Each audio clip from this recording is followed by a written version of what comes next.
जनता का जनता के लिए जनता के द्वारा शासन, क्या इस परिभाषा को खारिज करता है केंद्र शासित प्रदेश की व्यवस्था?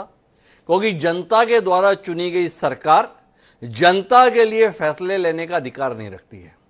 फैसले का अधिकार उस व्यक्ति को है जो एक दूसरी सरकार के द्वारा वहां पर प्रतिनिधि के तौर पर नियुक्त है। यह बताया गया है कि जम्मू कश्मीर का जो पुनर्गठन अधिनियम है उसके अंतर्गत जो निर्वाचित सरकार के द्वारा फैसले लिए जाएंगे वो विधानसभा में तब प्रस्तुत होंगे जब उपराज्यपाल जी उसे मंजूरी दे देंगे। जो सामान्य तौर पर विधानसभा के संदर्भ में प्रक्रिया होती है वो ये कि सरकार में कैबिनेट फैसला लेती है और वो प्रस्ताव चुने हुए विधायकों की मंजूरी के लिए विधानसभा में प्रस्तुत होता है। विधानसभा में बहुमत के आधार पर फैसला होता है और जो फैसला लिया जाता है वो राज्यपाल को हस्ताक्षर के लिए प्रस्तुत किया जाता है। बहुत बड़ा अंतर जो है वो दोनों व्यवस्थाओं में यह कि यहां पर विधानसभा में आप प्रस्ताव ला सकते हैं या नहीं ला सकते हैं ये सरकार तय नहीं करेगी चुनी हुई, इसको माननीय उपराज्यपाल जी तय करेंगे। क्या कहते हैं आलोक शुक्ला साहब? वस्तुतः जम्मू कश्मीर के लोगों को अख्तियार मिला स्वयं के फैसले लेने का।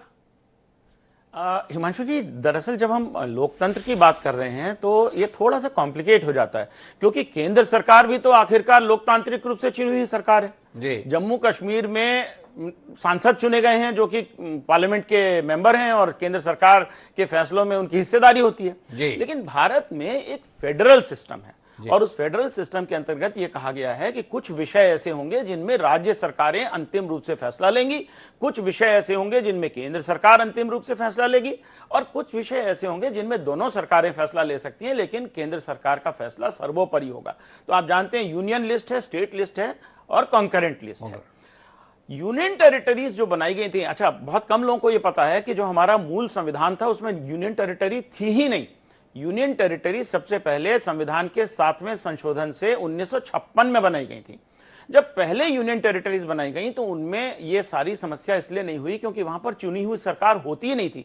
आज भी बहुत सारी यूनियन टेरिटरीज ऐसी हैं जहां पर चुनी हुई सरकार नहीं है। उदाहरण के लिए चंडीगढ़ देखिए, चंडीगढ़ में कोई मुख्यमंत्री नहीं होता, चंडीगढ़ की कोई विधानमंडल नहीं है, वहां पर एक एडमिनिस्ट्रेटर हैं जो केंद्र सरकार के प्रतिनिधि और केंद्र सरकार उसको चलाती है।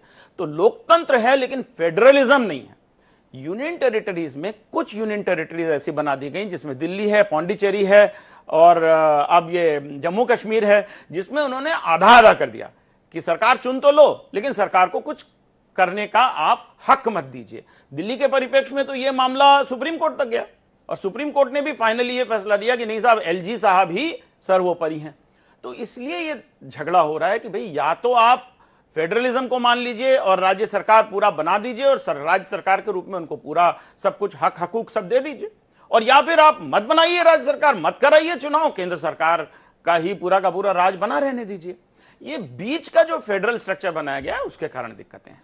तो उसके कारण से दिक्कत है। तो क्या आपको लगता है कि जम्मू कश्मीर में जो निर्वाचित सरकार है वो वस्तुतः सरकार के तौर पर काम करने की परिस्थितियों में, या कुल मिलाकर देश को और दुनिया को यह बताना था, चूंकि सुप्रीम कोर्ट ने आदेश दिया था कि आप 30 सितंबर तक चुनाव कराइए, तो चुनाव करा दिए हैं, पर जो चुने गए हैं उनको फैसले चुनने के संदर्भ में अख्तियार बहुत ही सीमित है। क्या कहते हैं? उनकी परिस्थिति कुछ कमोबेश दिल्ली की सरकार की तरह रहेगी जी।